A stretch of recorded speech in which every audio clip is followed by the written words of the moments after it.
Hey guys, I have Amanda Bayerle with me today from the truechallenge.com and hostess of the How Bad Do I Want It podcast. And you are a fitness expert.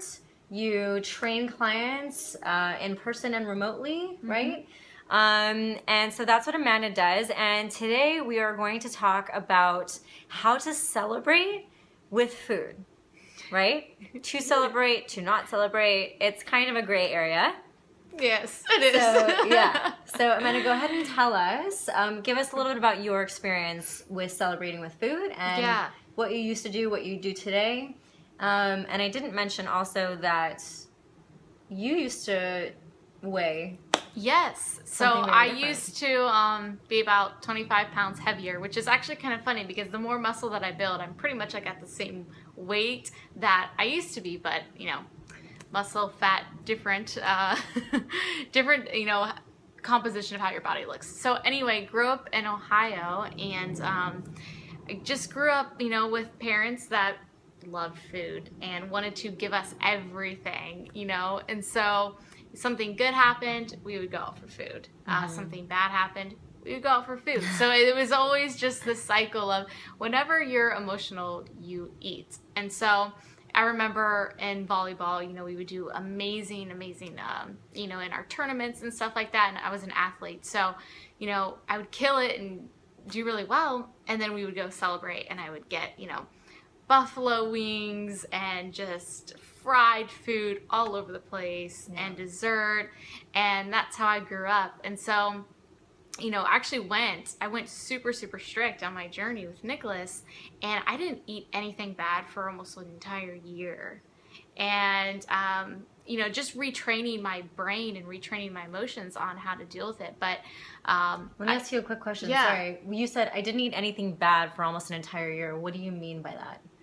What I mean by that is I never really indulged in anything. So I never had what you would call a relaxed meal or a cheat meal. So you never had buffalo wings? No. I went literally completely cold turkey.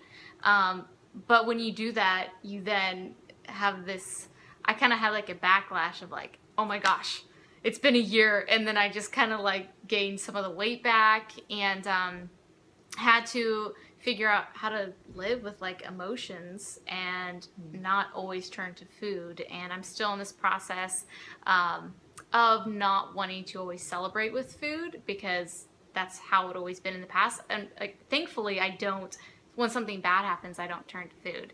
But I still have that struggle of something great happens or a celebration or a birthday or something amazing. Yeah. And you want to celebrate with almost overeating for no real reason to.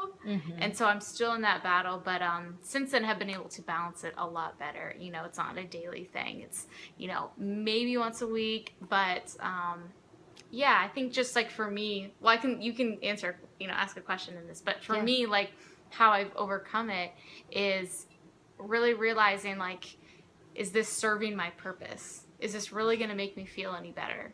And so, sorry, I'm going to stop you right there.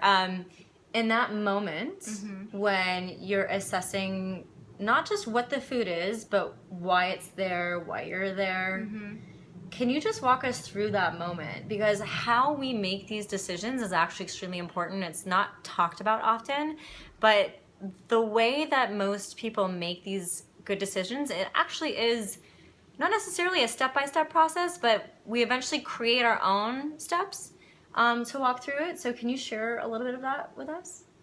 Yeah, so when I'm in that moment and the food's right in front of me. Yeah. So most of the time, I think about okay, right here, right now, is this something that I'm going to keep doing? Is this going to make me want to keep doing it? Or is this a one time and I'll move on from it? Almost like a relaxed meal if I do have something like that.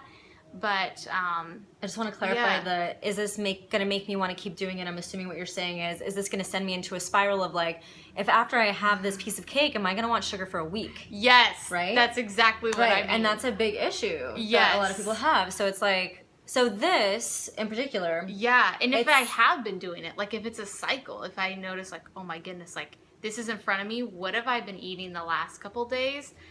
And is this because that I'm craving it? Like, is there an addiction in that?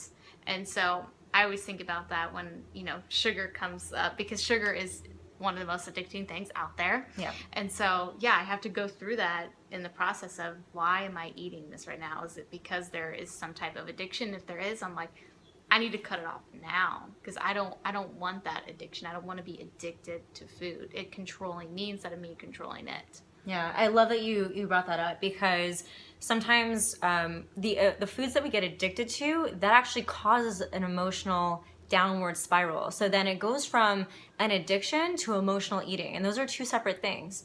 Being addicted to sugar really is like being addicted to a drug, but at some point, instead of just getting high on that drug because it was a cool experience, you start to numb out the other feelings that you get not on that drug. And that's what an addiction really is. So that's really what the sugar is all about. So when you guys are out and you're celebrating, know that there is a way to celebrate without having to partake in all the food, right?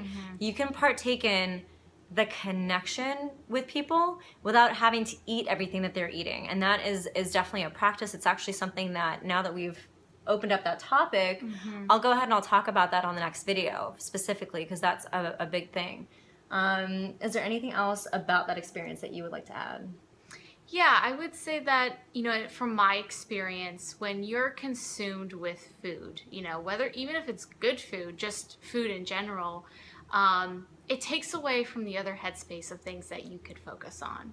And for me, when I'm focusing on, what am I going to eat? What am I going to eat? What am I going to eat? It takes away from the power and the thoughts that I can have towards other things in my life. And so realizing, you know, when I choose to eat and not having it always fill, and just being self-aware of like the thoughts that are going on in my head, because, you know, I do like to eat, and I used to eat a lot. I can actually eat more than most men. And so... She's tiny. Yeah.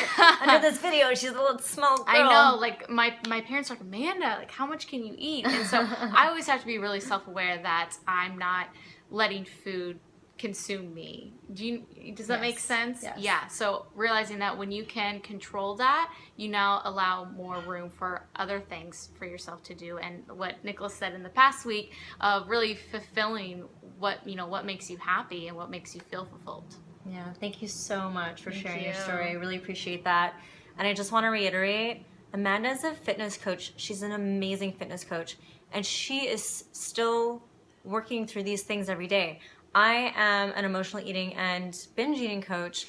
I work through those things when they come up, and we have a mission to not do them. And that, you know, we want your vision of your life to be part of that mission. You know, that is our vision for you, is that your life and whatever mission you're on, you can have that headspace that's taken up right now with food, and you can save that and use it for whatever your mission is and for something much greater. So thank you so much. Thank you for having me. Yeah, thanks for coming on. Love this girl. You can find her again at the How Bad Do I Want It podcast. Find it on Stitcher and iTunes. I'll also put some links below to connect you with Amanda, and we'll have you back soon. Thank you. Thanks, guys.